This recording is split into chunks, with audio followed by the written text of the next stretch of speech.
I am the co-chair and partner of a firm, Davis Gilbert, and we do a great deal of work in the public relations industry across the board, from helping firms with their day-to-day operations to particularly their growth strategy through mergers and acquisitions. I do a great deal of M&A, both for the larger holding companies out there as well as the independents. And we're very fortunate. We have a terrific group here. I'm going to let them all introduce themselves. But before we kick off, my law partner, Michael Lasky, Davis and Gilbert, together with Paul Holmes, we conducted a survey, which we got a terrific response to. I think about 125 or so respondents. And it was an assortment of questions on mergers and acquisitions, both on the potential sell side, if independents are at some point in their evolution ever interested in maybe capitalizing on a sale, as well as on a growth strategy. So before we kick off and we actually introduce all the panelists, I'm going to let my partner, Michael Lasky, come up here and give you some of the results of the survey, because I think it'll be very relevant to our talk. Thank you, Brad, and hello, everyone. Well, when we conceived the notion of this panel, focusing on strong independents that have grown two ways, not either or, but both by organic growth and through acquisition, we thought that there would be a good kickstart by getting some data. You're building research groups, so why the shoemaker's kids should not go barefoot. So we decided that we'd ignite this panel by giving you all the preview of the results of the top line of that survey, which was done on a purely anonymous basis between the Holmes Group and Davis and Gilbert, with D&G and Paul actually only getting the aggregate data, not any individual response. But the results are really pretty interesting. We had 125 respondents, approximately half in North America, about a quarter in Europe, and a quarter elsewhere in the world. A full two-thirds described themselves as full public relations firms. And in the size category, we had about a quarter less than 2 million, more than 50% in the 2 to 10 million sweet spot, and slightly under a quarter of all respondents north of 10 million. The founders of these firms were virtually, in almost all instances of the respondents, still involved in the day-to-day management of the firm, even though a full 35% of the respondents were in business for more than 20 years, and another 35% were in business for 10 to 20 years. So we had 70% of the respondents, the firms had been around for essentially north of 10 years. And interestingly, to that point, two-thirds of the respondents had no succession plan. Enter M&A. So what did these 125 firms from around the world, half in North America, as I mentioned earlier, and the rest divided pretty evenly around the major markets, what did they tell us about the financial and market conditions these independent firms were experiencing? Well, as a sign of the health of the industry that Paul shared with us in his kickoff remarks, essentially more than half of the, actually, I correct that, two-thirds of the firms said their fee revenue had increased by more than 5% in the last 12 months, and more than a quarter of all the respondent independent firms said their revenues had increased by more than 20%. There are any number of holding companies that would be very proud with those kinds of statistics. Now, we also asked the independents, what are the biggest challenges that are facing your firm? What are the biggest challenges that have faced your firm in the last 12 months? And give us a crystal ball into the next 12. The responses in terms of a ranking of about 9 choices we gave in the survey all focused around the same 4 things. Inability to work for clients on a national and global scale, that ranked the highest. And close as second, third, and fourth were the difficulty of staying current with the evolving technology, the difficulty of providing a full range of services to clients, and the increased competition from other disciplines. And the survey respondents actually focused on that being more of a challenge in the next 12 months than in the last year. Given the panel focus on M&A, we also asked the respondents about their attitude towards both to being acquired and to being the acquirer. And here the results were really fascinating. First, on the overtures and interest in being acquired, here's the data. An incredible 86% said that they had been approached at some point about selling their firm, and this some point was between 2 and 10 times. There's a virtual fury of activity. Now, when we drill down further, and when we asked how recently these folks had been approached for a possible acquisition, 60% of the 125 respondents said they had been approached at least once in the last 12 months. Perhaps by some of our panelists, but that's a different story, I won't say. Okay. We've drilled down further and asked respondents to rank their interest in selling on a scale of 1 to 10 within the next year. Well, most respondents said that they did not think it was likely that they would sell their firms within the next year, but 10% rated that as more likely than not a sale in the next 10 years. So we had about 12 that said that was more likely than not in the next year, but overall, most said no. But when we then asked them, forecast this out for the next 3 years, and the percent who said more likely than not that I will sell in the next 3 years doubled from what was going to happen in the next year. We also asked, who would you like to sell to? And the independents were asked to rank a whole host of potential partners or buyers, however you see the world. And we gave them choices from holding companies to a large PR firm that was part of a larger network, to small and mid-sized firms, to a digital agency, to a social media agency, to ad agency. The category that ranked the highest as who I'd most likely to prefer to sell to was a large independent PR firm. Another interesting sign of the times, right? I know that 5 years ago that would not have been the response from this kind of group.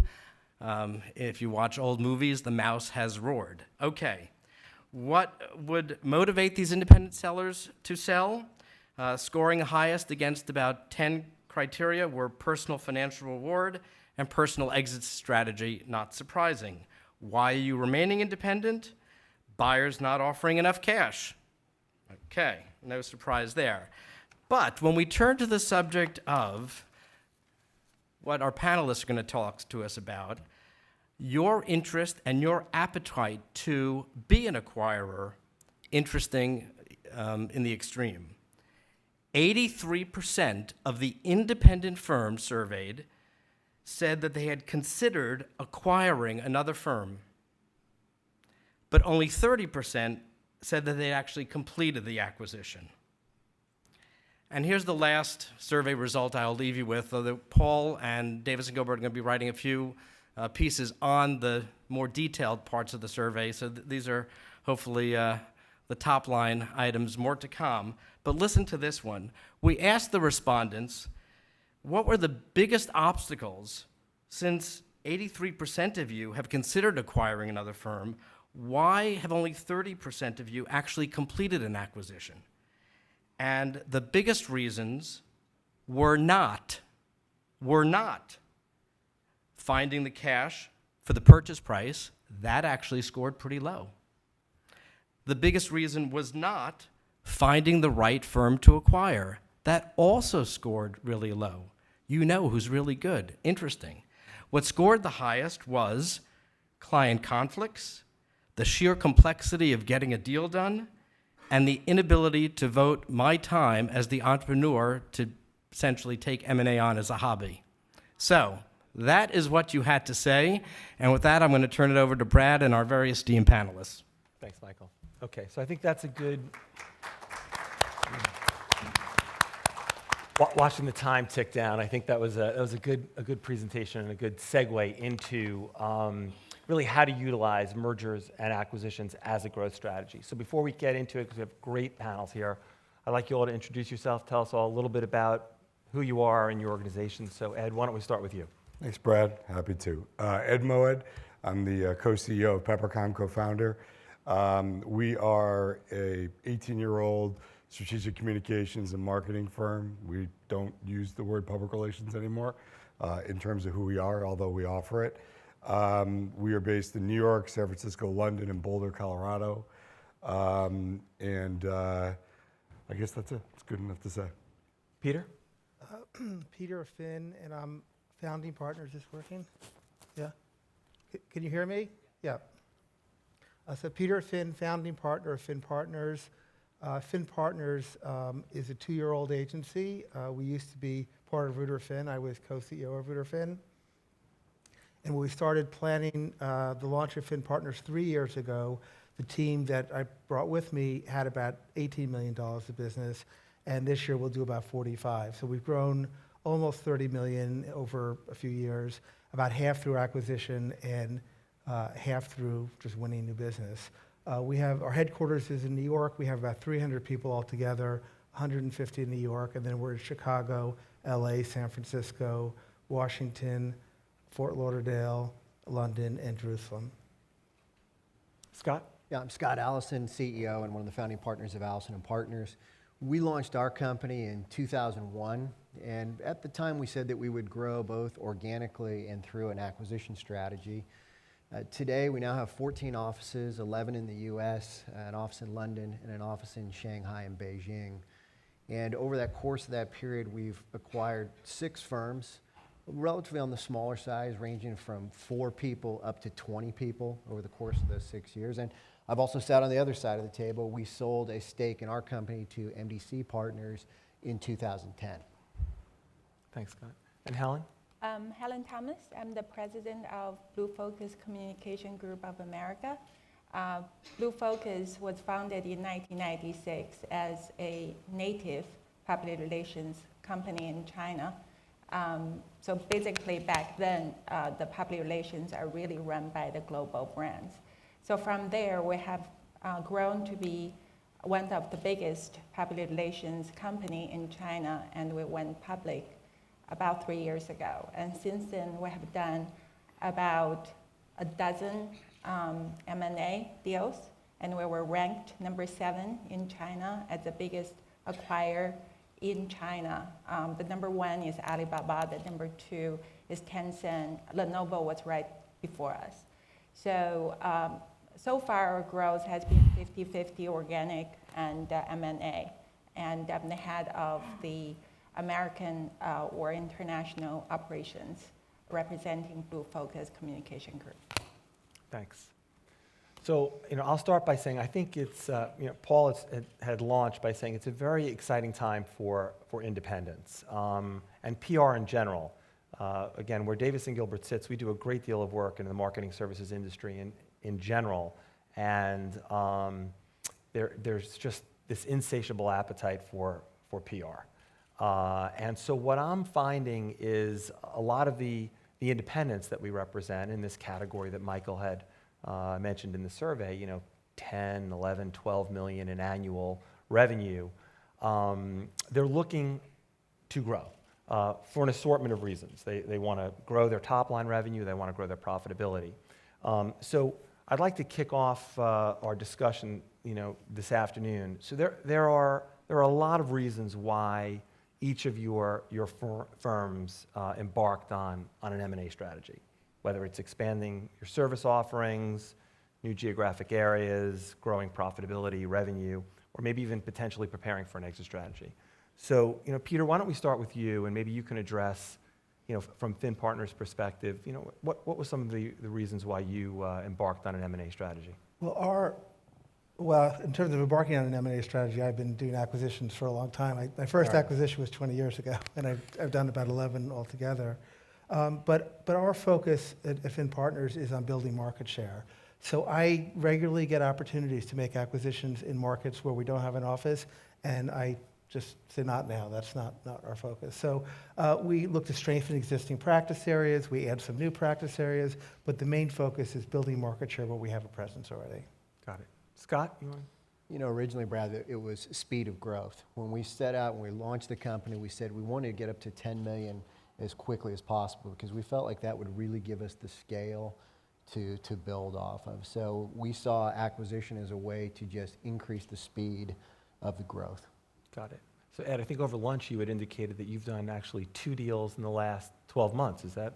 Yeah. Yeah. So 1 month after yeah. that. So talk a little bit about the strategy. We're just trying to do every month for the next 3 years now. For us we're smaller. We're about 20 million now, but for us it's really about thinking as an integrated firm what we wanted to be and how to help our clients engage with their audiences and how this world is converging with the digital world. What do we need to offer to be able to do that? So as part, the services we need to offer, creative services, digital services through acquisitions, but then how do we get really deep in our specialty areas like financial, like consumer lifestyle? And then there's a geographic play too, where we had to be in London. So we've actually had 4 acquisitions over the last 4 years, and we may not stop. It's really about, for us, how can we grow in those areas where we know we need to be in?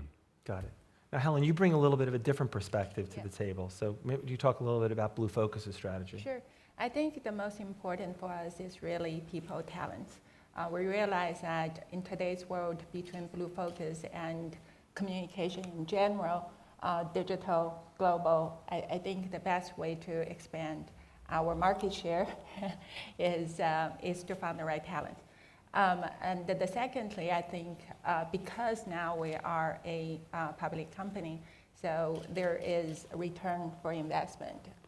Actually, lots of this is that we can give our investors much better return if we do it right by, through the acquisition, if we found the right talents, the client base, and the core competencies. Right. So to address the attendees in the audience, and if someone out there was interested in starting to launch and to grow, through the acquisition process, let's talk a little bit about that. And why don't you, Helen, you can pick that up. But how did you source your targets, or how do you go about meeting the companies? Just how do you get it going? I don't spend much time at home. It's really networking. I think that there are a lot of professionals. I met with Paul, Julian last year. I think this is a very exciting industry, as I've done business development through my whole career, as well as to build brands from one territory to the other.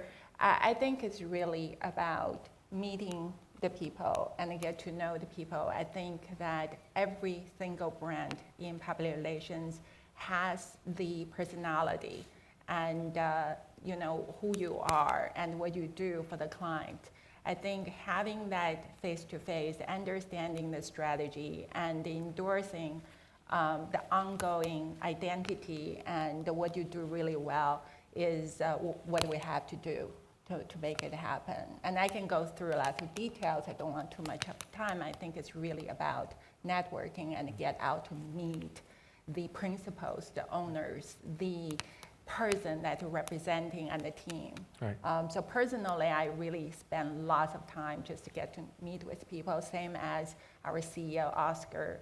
I think he has met lots of you, and that's what we do. Right. So Scott, you really wore 2 hats, right? Because you went through the selling process, and now you're going through the acquiring process. So what is Allison and Partners doing to? And they're both equally painful.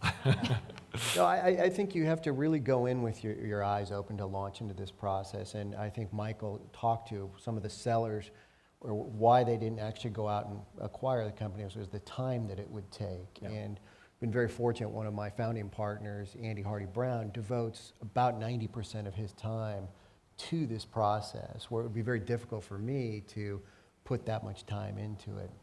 So you really have, it's a lot of meetings, it's a lot of time and energy gets expended into the acquisition process. Mm-hmm. Happy to, Peter. So I think there are three elements to starting the process. One is study all the rankings lists of the independents. I mean, know what the names of the firms out there, where they're located, what their specialties are, how big they are. Two, deal brokers are your friend, or make them your friend, because they can help you find opportunities. And then three, of course, it's networking, coming to events like this and other industry events. How about you? Yeah, I was going to say the first step, it might sound obvious, but why do you really want to acquire? You know, what do you really need, and what's this firm or entity really going to do for you, and thinking through how then is that going to work within what you want to do. But I think my colleagues have said most of the way you do it. I'll give you guys a little pat on the back. Davis Gilbert knows everybody, works with everybody. So I think they're also great in terms of talking to and providing firms that are out there. And then I think it's, you know, for us, it was about getting really focused on what we wanted, more from a what they do versus a size.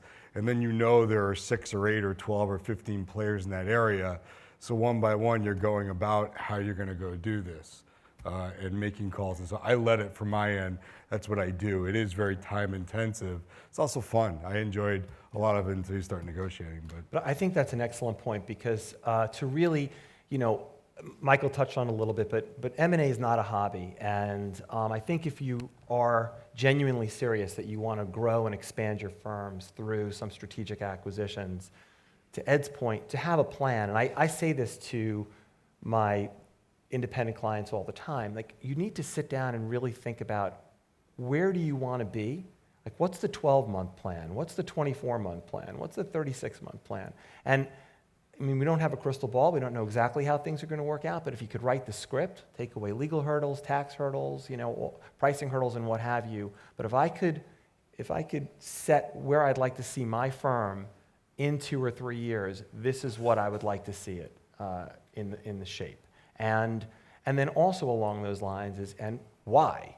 I mean, am I looking to just continually, you know, is bigger better, servicing clients more broadly or what have you, or is it with the idea of an ultimate end game? I find that a lot of my independent clients are fantastic at delivering public relations services.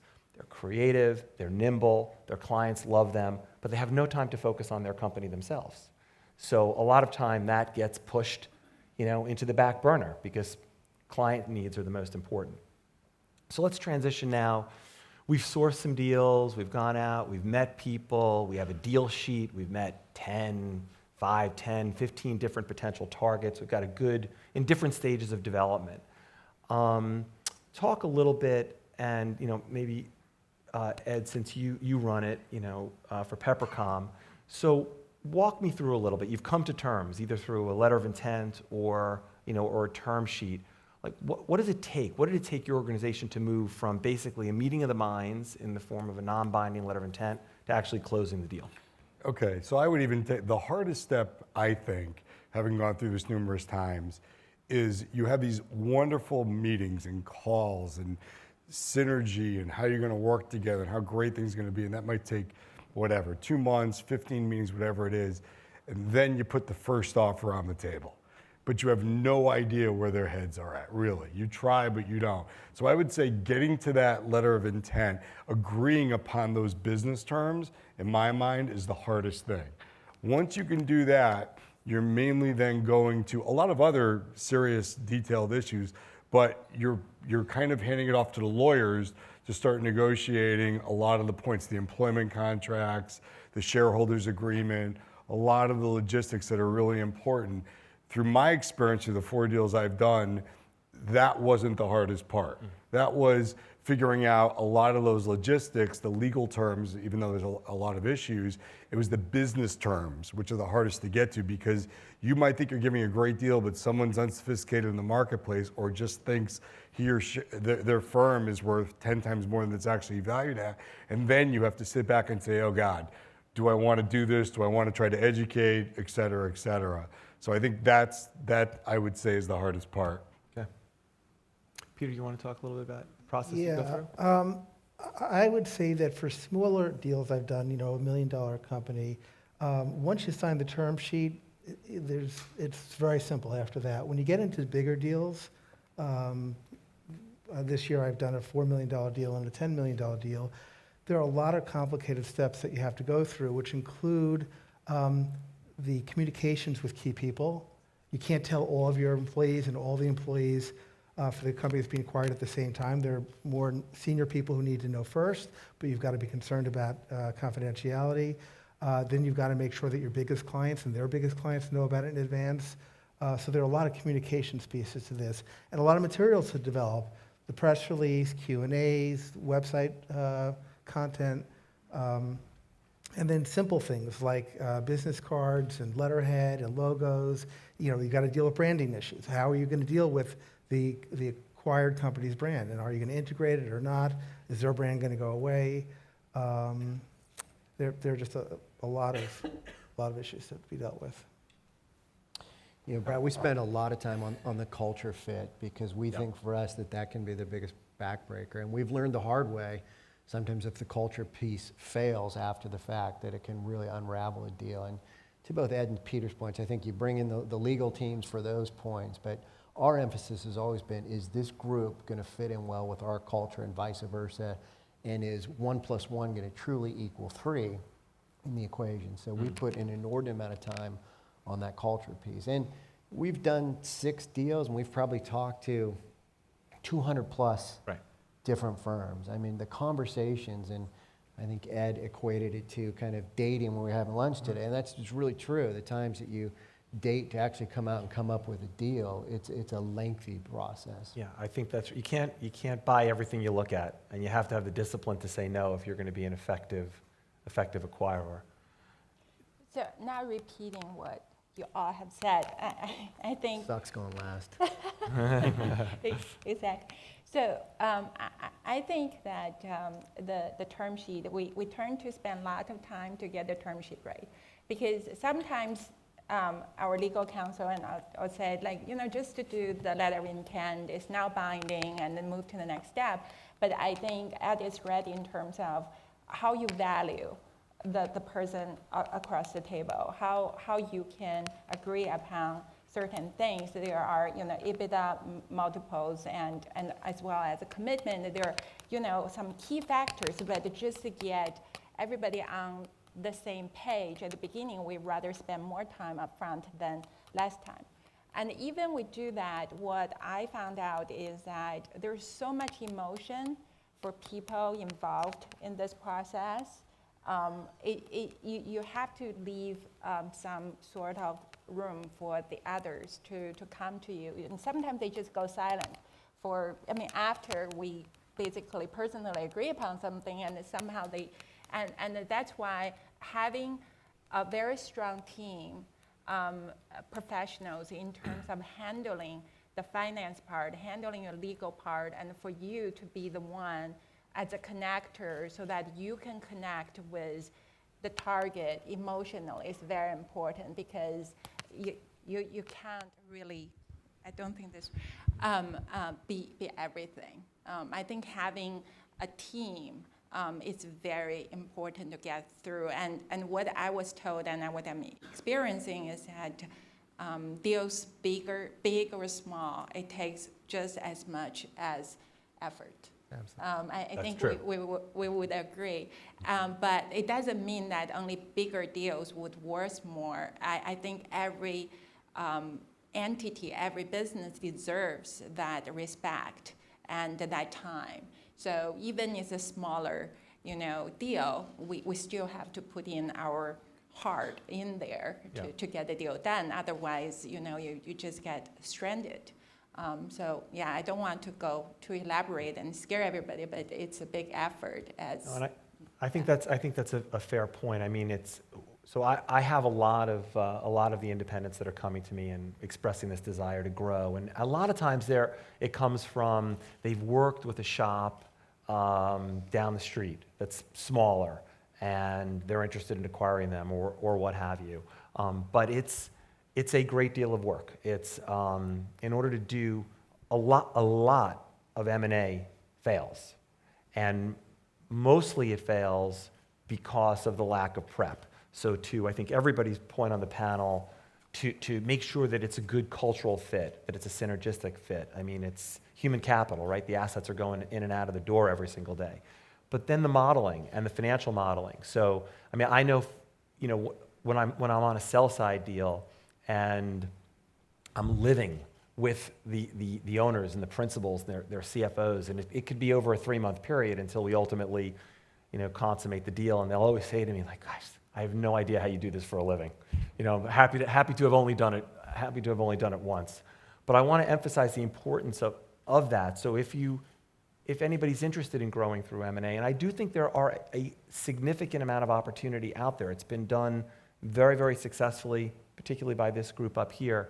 But I have to emphasize the importance of doing your due diligence. And that due diligence is cultural, synergistic, operational, financial, and legal.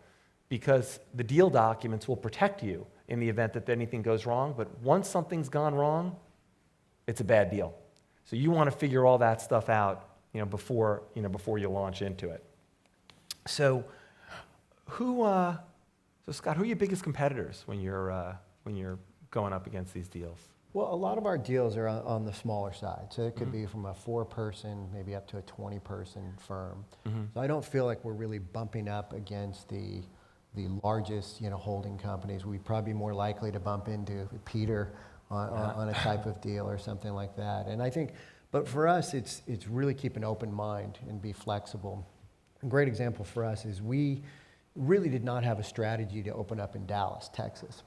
But we met a fantastic group of people down there and ended up opening an office in January based on being very flexible and open-minded and making it more people first through that process. But I don't think that this was a group. It was not a large agency. They were not being sought after by, multiple different organizations. So a lot of things, deals that we've done, I think, have flown under the radar a little bit and have not been on everybody's dance card. So you're not finding the targets are out there, actually being pursued by numerous potential acquirers. They're generally interested in dealing just with you. In some cases we have, but for the most part, we tend to deal with things a little on the smaller side.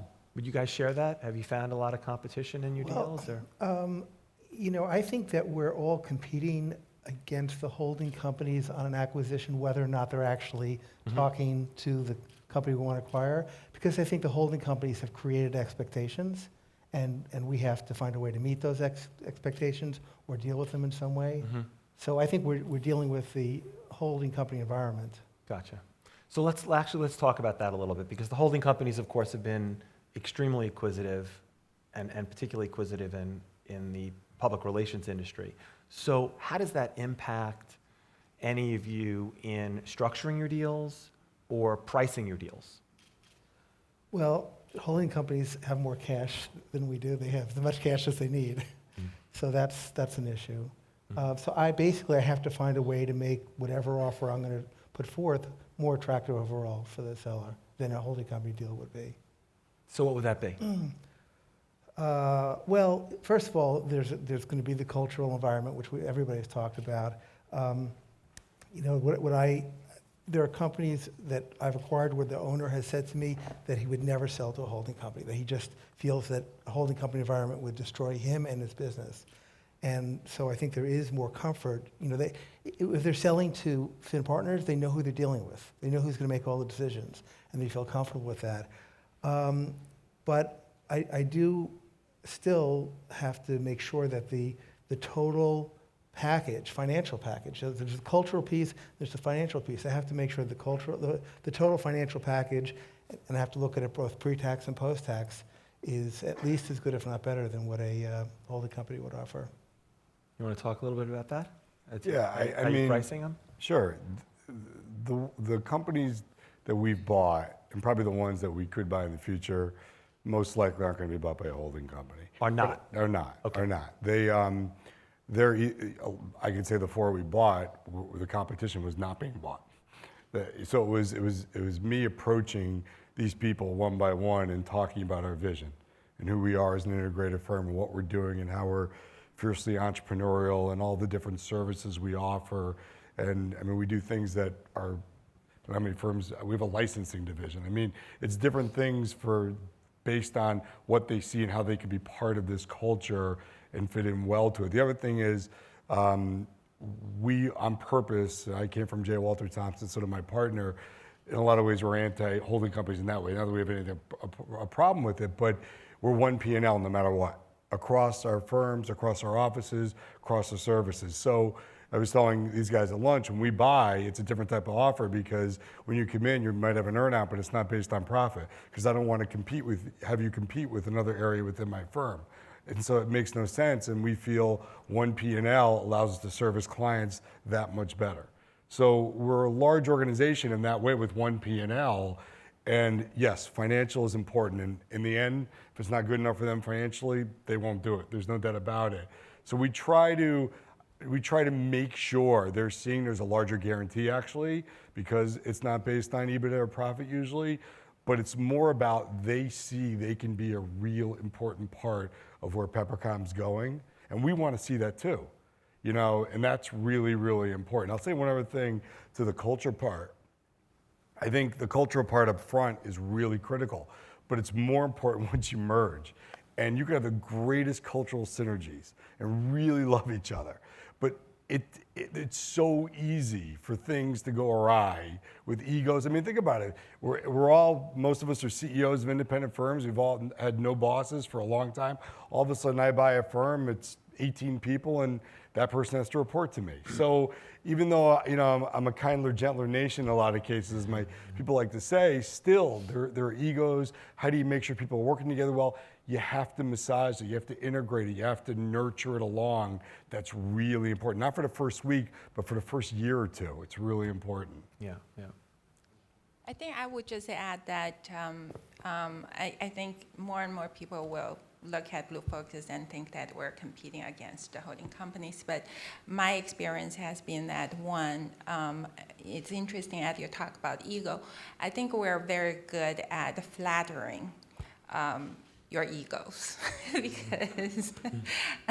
because we're from a different world. I'm American. I've been in this country forever. My families are American, but I think that because we are cross-cultural, we turn to get people to feel more valued than they are perceived by the holding companies. Because I just want to answer your question, like how we are different, how we differentiate ourselves. Sure. The other is really we do our research and we want to make sure what term we put on the table is to the market. You know, you don't really, if you're really serious about having this new company to be part of this whole team, you really want them to feel valued. So we don't get to like bargain so much. So we do our research to make sure that whatever we offer is really above the market compared to the holding company. So actually, two things, because we were independent and we chose not to sell ourselves and took ourselves public. So I think everybody will go through the thinking process, whether you want to sell or you want to buy. I think along the journey or the process, we have learned a lot from the holding companies in terms of how they conduct their merger and acquisition, and that make us hopefully, doing a better job at it. And not everybody wants to be sold to the holding company. That's just a matter of fact. So it's really up to you to find the target that has the synergy with you and would work with you and go side, hand in hand for the bigger success. Right.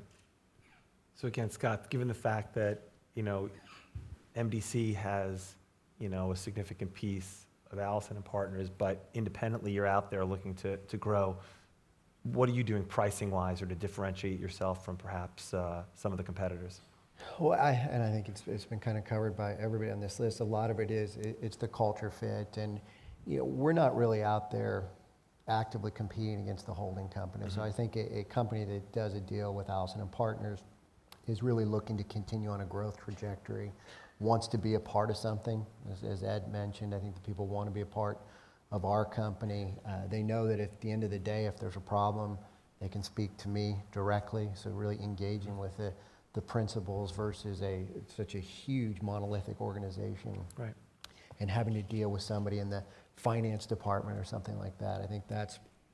I think it's a real distinct difference, though, if you're to do a deal frankly, with any of us versus a holding company, that's going to be a much different kind of deal. Right, right. And Ed spoke a little bit just to, on single P&L and so just, again, I think there's probably a high degree of familiarity as to generally how deals are structured in the industry, kind of as established by the holding companies and even now through the independents. But for the most part, when you're going to acquire a firm, generally you're not paying for 100% of that firm at closing. You're going to do your financial analysis. You're going to take a look at what you believe that firm is worth through some historical revenue generation, historical profit generation on a normalized basis, and you'll come up with what that firm basically is worth today if you were to cut them a check, but you don't. So you pay a piece of that typically at closing, and then, and the terminology was thrown around here, you throw them on an earnout, and that can be anywhere from 2, 3, 4 years, where actually the bulk of their purchase price is established based upon the performance of that entity that you are acquiring over that pricing period. The better they do, the more they increase their revenue. If it's a revenue deal, the more they increase their profitability. If it's a profitability deal, the more purchase price they're going to receive. So the deal lives. So it's not only the cultural and synergistic fit to see if they're the right target, moving to the closing to getting the right purchase price structure, but then it's monitoring it on a, after the closing, both from an operational perspective as well as a financial perspective.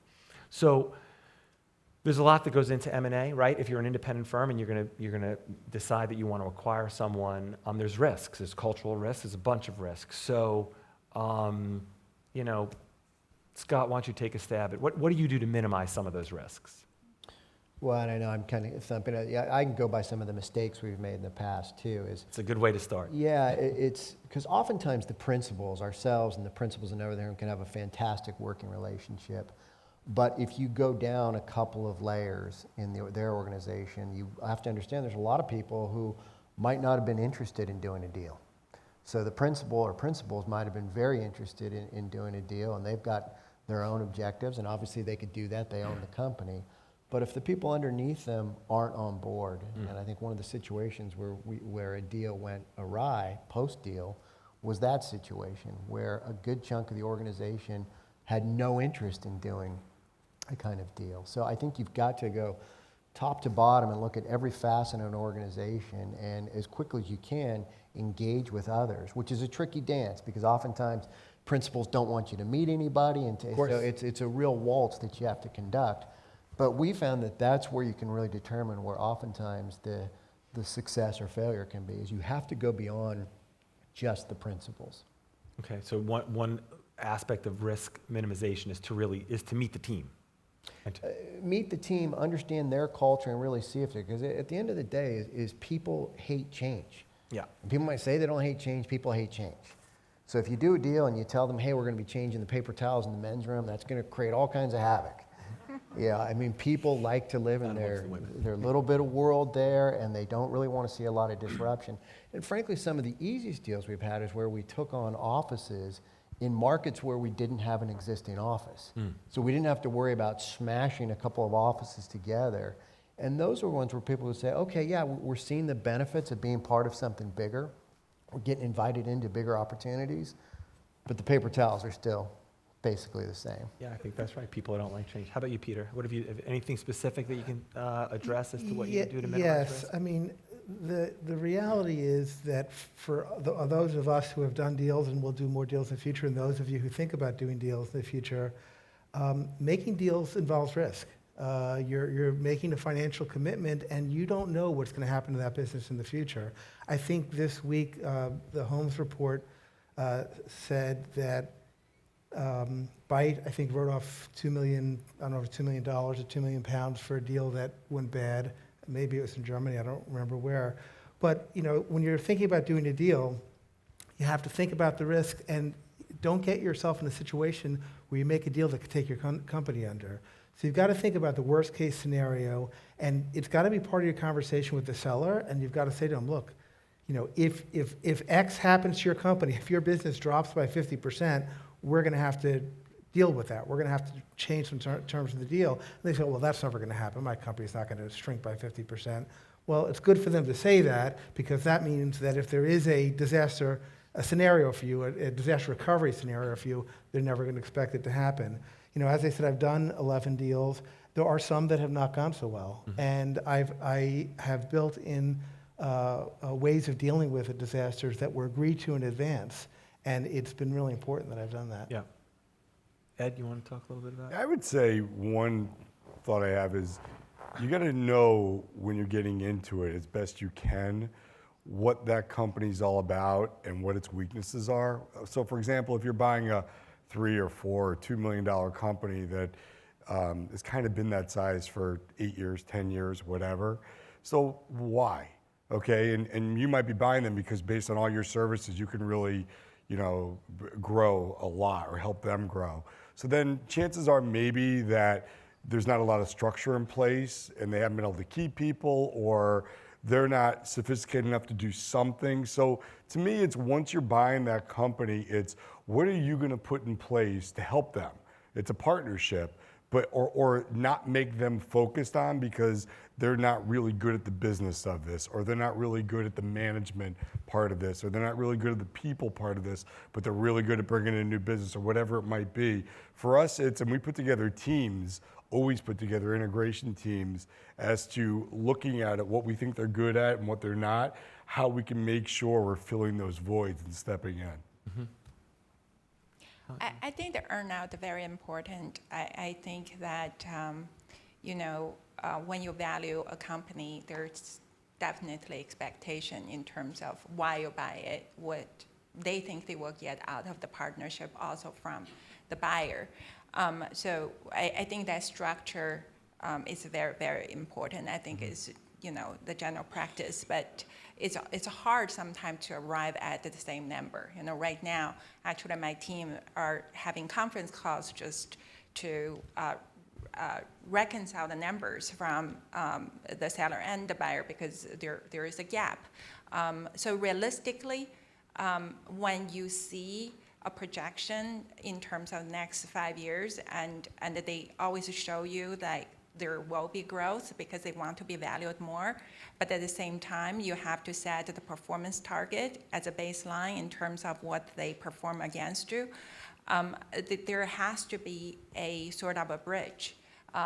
The risk is always there. How you minimize the risk is really about doing the due diligence really diligently, Yeah. so that it's realistic enough. So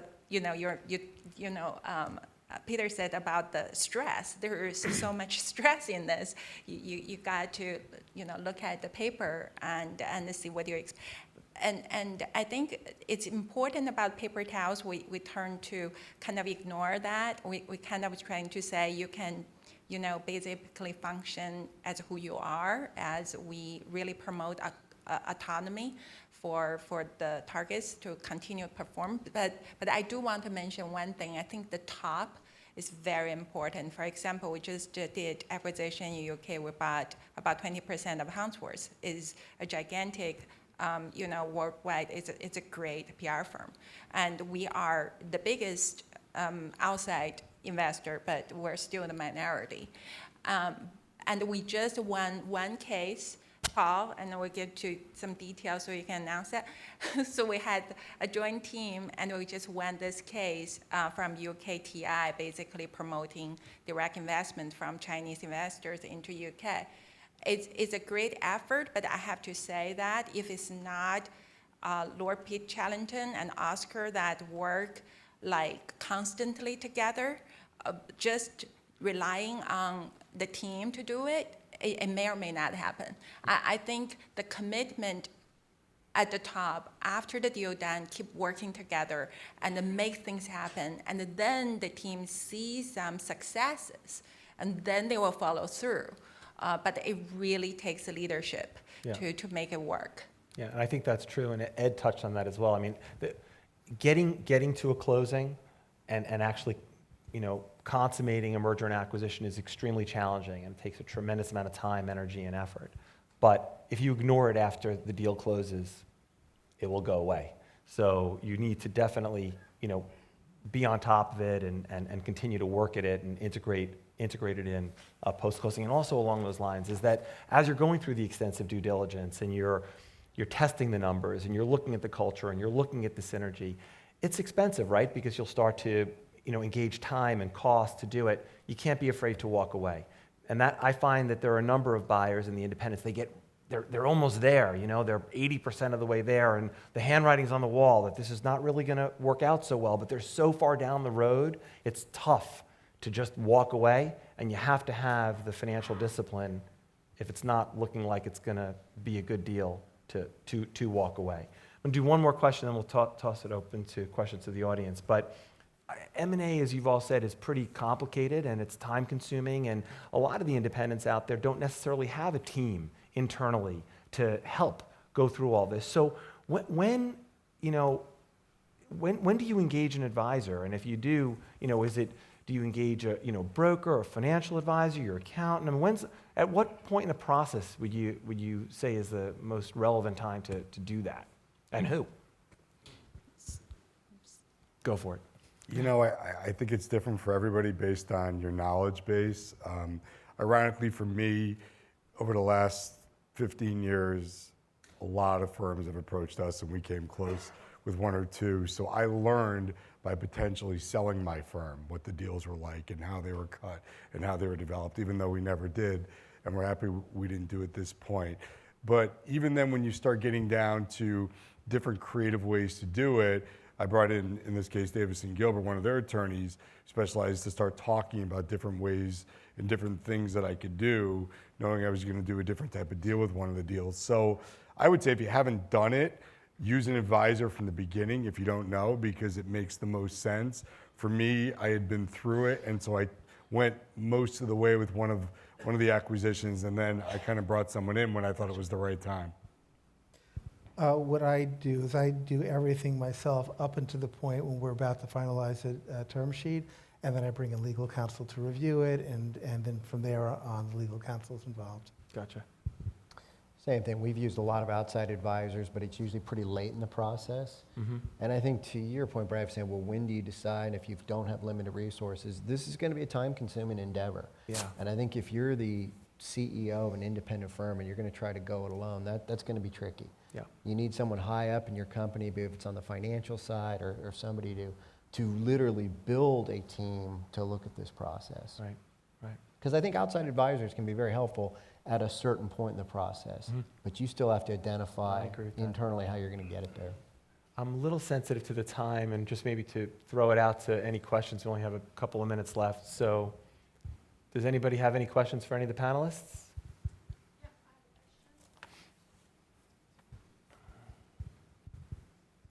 It's Yvonne from Lewis PR. We've been doing a couple of acquisitions recently, and a question I have is, to me, it really starts after the earnout. And what is your advice in terms of succession? Because realistically, often the owner, has other plans and does not stay on. So, do you advise hiring someone externally, or using someone from the sort of like second management layer, or bringing someone in from your own firm? What's the sort of advice? I can say something about that. One of the earlier acquisitions I made, I guess, was in '94, and the owner's earnout was over in 5 years. He stayed on for 12 years, and now the person who was his number two when we bought the firm is with us and is running that particular group. There's another situation, another acquisition I made the year after that in '95, and that owner stayed on with us for about 10 years, long after the earnout was done. But then we came to an agreement that he wanted to move on and do other things, and we worked together to bring somebody in to replace him from the outside. There was nobody in-house who could do that. So, I focus very much on trying to find a way to keep these people long-term with us. And I don't think there's a set answer as to how to find a replacement when that person is going to leave. But I do think it's very important when you are sourcing your deals, even if you're preparing your own company for sale or if you're looking for targets, that you really want a pyramid structure in the organization, because at the earnout, all the money is going out to the people at top. So you really want to see who's steering that ship after they go. So to the extent that hasn't been built before you acquired the firm, my counsel is that you insist upon that as part of your deal structure. If you haven't done that, then if your earnout's 3 years, you got 3 years to get your act together. Because I think the work for the buyer starts once you close the deal. Because it's those individual people that control the business, and you don't want to find yourself 3 years down the road where if they walk away, you have nothing. So there's a lot of different mechanics that you can deploy in form of long-term incentive compensation, building succession management. I mean, a lot of economic incentives that you can build in. But the first step is you have to identify who those people are. And hopefully they've done it already. So, any other questions? Yes? We could just scream it out. I'm C.L. Conroy. I have a firm, the Conroy Martinez Group, right here in Miami. Lucky me. Yeah. Is there a formula? Okay, sorry, Paul. Too late. Thank you. All right, C.L. Conroy. My firm is the Conroy Martinez Group. We're based here in Miami. My question is, and we have not done any M&As yet. My question is, what is the formula, or is there a general formula that you use to figure out how much to pay to buy it? That's easy. Go ahead, Helen. So basically, maybe I shouldn't speak. So, you look at the EBITDA or the EBIT number, and you choose the multiple, and there is a general sort of a range in terms of multiples, and that's pretty much you decide the value of the firm. Do I speak? Yeah, I think the answer is if you hire Brad's firm, he'll help you figure that out. Right. Yeah. That's a better answer. Yeah. All right, I know we're really, but just very quickly, and then 30 seconds we're out. But yes, there's an overall formula for pricing deals. It's generally a multiple of normalized pre-tax profit that you look at historically, and then you extrapolate it out over a period of time. From your perspective, if you're going to embark on M&A, you have to figure out how, after you close the deal, okay, how much money is that firm going to generate in pre-tax profit, and you couple that with how much can you afford to spend over what period of time. And there is a set formula. It varies, depending upon size and geographic location and, area of expertise. But in general, yeah, there's a more or less a set formula.